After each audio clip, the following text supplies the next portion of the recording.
Hello everyone, and welcome to Archangel Stories. Today we're going to be reading, or rather rereading, the first chapter of Humans Don't Make Good Familiars. Book 1. Around me, all that could be heard was the scribbling of pencils filling in multiple choice bubbles. I wasn't too stressed about the test since the engineering course I wanted to enter wasn't particularly hard to get into, and I happened to be pretty decent in math. The class was 10 minutes into the mid-year math exam when, under me, a brightly illuminated circle patterned with lines and smaller circles appeared. Startled, I looked up, but no one seemed to notice. That's when everything went dark. Like a slow blink, the world came back into view again. Except my view was full of little royal blue-colored and almost sparkling bird nymphs staring up at me. I staggered back in surprise before I managed to regain my balance and look around the room. The roof was just above my head, but since these little nymph things were what this room was designed for, I guess it made sense. To them, it probably looked more like an arena or a school gym. In fact, there were definitely some kind of gymnastic bars and other assorted climbable bars scattered around the room. Turning my attention back to the nymphs, I noticed a couple among them seemed to be a little larger and duller colored, like steel blue, and decorated in gold lace that definitely made them look more official. There was one standing in front of a crowd of what seemed to me to be younger nymphs. They were almost holding them back like a kind of invisible line, while behind the crowd stood three taller ones who looked apprehensive. My attention finally rested on one bright blue bird nymph facing me, and standing in front of all the others. It looked like it was fidgeting, peering up at me with big upturned eyes. It chirped, and as it did, I felt encouragement, demand, and I should tell them who I am. I guess they wouldn't know, I thought to myself. "Hi, I'm Jake," I said to the larger crowd while waving my hand. This group of brightly colored nymphs exploded into a cacophony of shushed chirps. Their chirps and tweets strongly reminded me of excited whispering when someone does something amazing in library or some situation where you need to be quiet.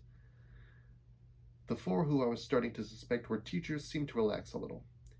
Their feathers flattened closer to their bodies, but their gazes stayed wary. The little light blue one at the front seemed to gain a bit of confidence, holding its head higher and walking with a longer stride. It chirped once again, but this time I felt authority, submission, and I should go to my master. Wait, master?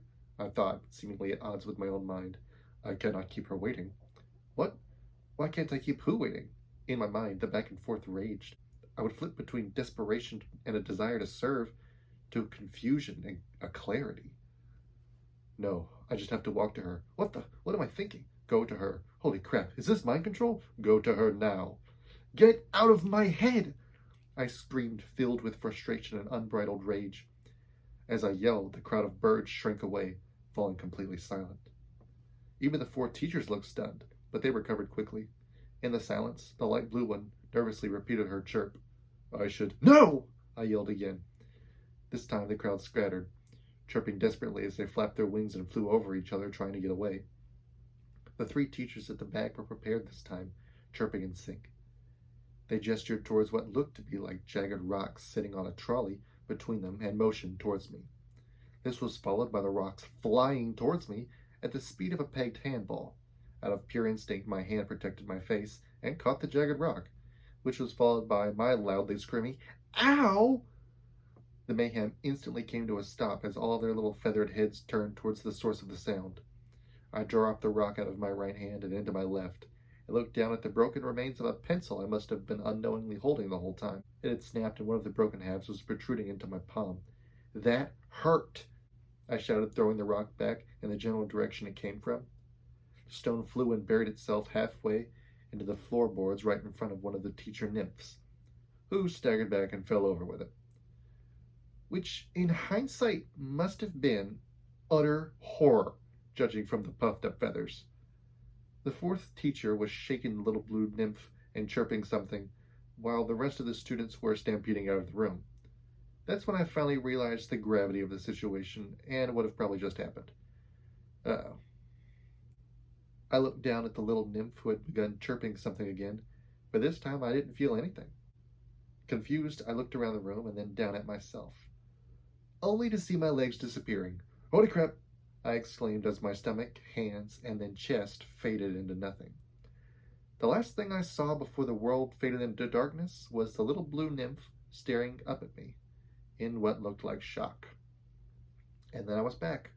Students writing, the supervisor staring daggers at me, everything exactly as I left it. Glancing at the clock, it still said 10 minutes past the start of the exam, the exact time I disappeared. I examined myself up and down, and then saw my pencil, broken, with a little blood trickling down from my palm. It had been almost a year since that strange encounter. Thankfully, I graduated high school without any issues.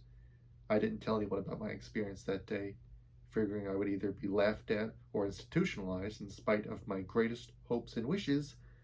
I didn't see any of my friends jumping out saying, "It's just a prank, bro," or "Gotcha," and even any cryptic lines which may have been reference to what happened, nor could I find anything strange in what I ate that day. There weren't any opportunities for anyone to have slipped me something in my food or drinks, so I simply kept my mouth shut. I ended up writing it off as a mystery, but it got me thinking. If I did get summoned to another world, and it happened like in some of the stories I've read, would I be ready? Since my answer to that was a solid no, I decided to do something about that. My mild obsession with science and engineering actually ended up helping my final semester at high school, even if my new archery, martial arts, fencing, firearm classes didn't. I may have overprepared just a bit. I was now well into my first semester at uni, studying a flexible first-year engineering and science course, and I had started to doubt that anything was ever going to come out of that strange experience. That was until one day at the firing range, as I was raising my rented Glock 34, the same patterned circle appeared and everything went dark. Opening my eyes, there was the same aqua blue bird nymph, leaning against a wooden wall behind it. This time I was determined not to do anything that might spook it, and risk losing my chance at a proper hello. So I steeled myself to resist, but not overreact to whatever would come next. It chirped weakly, and like last time, I felt my mind trying to convince me to do something. But this time it wasn't a desire to serve, or some compulsion to submit. It was fear, grief, and desperation. It wasn't trying to give me an order, it was pleading. This time I understood it immediately. That little chirp was to help me. Setting my face in grim determination, I nodded to the poor creature and turned around to a scene of destruction. We were in what looked like a ballroom, one whose roof was just tall enough for me to fit, but the tables lay on their sides, broken and cracked, with more of the little bird nymphs littering the floor, many in pools of red blood with sickening injuries. In the middle of them all, with its attention focused fully on me, was a massive monster. Massive for the bird nymphs, that is. It was really about the size of a large dog, reaching about to my thighs on all fours, and was best described as the mutant child of a dog, a lion, and a porcupine. This monster tensed its muscles and opened its mouth, and let a horrific screech. I raised my gun and fired. Seemingly instantly, there was a hole in the front of the creature's forehead and a spray of blood behind its head, all of which was accompanied by the sounds of a metallic snap and the squelch of exploding brains. The monster's scream stopped. It stood still, as if frozen in time. Then slowly it fell forward with a meaty thud onto its stomach. I wanted to help the other birds, but my brain was still processing what just happened. Did I just mess up? What if that was a person? I mean, it does have blood all over its claws and it's around its mouth, but what if that was a mistake? All these bird nymph things.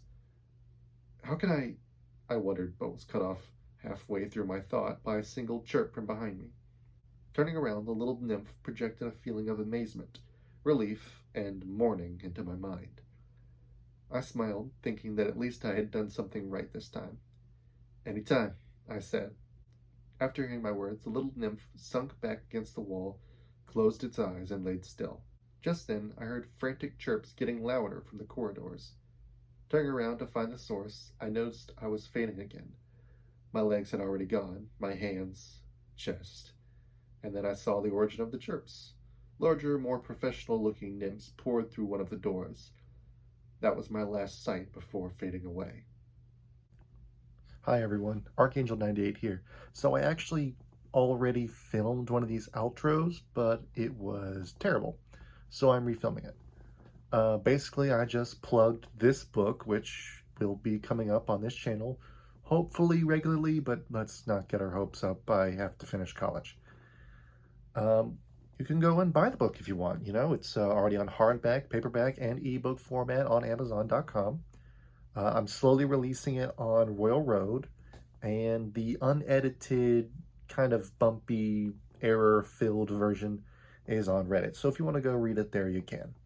Uh, it's not as good as the hardback version, wink wink. Anyway, this is the third book in the series. Many of you probably didn't know that, but it is. And you can find links to those other books on Amazon. Anyway, have a good day.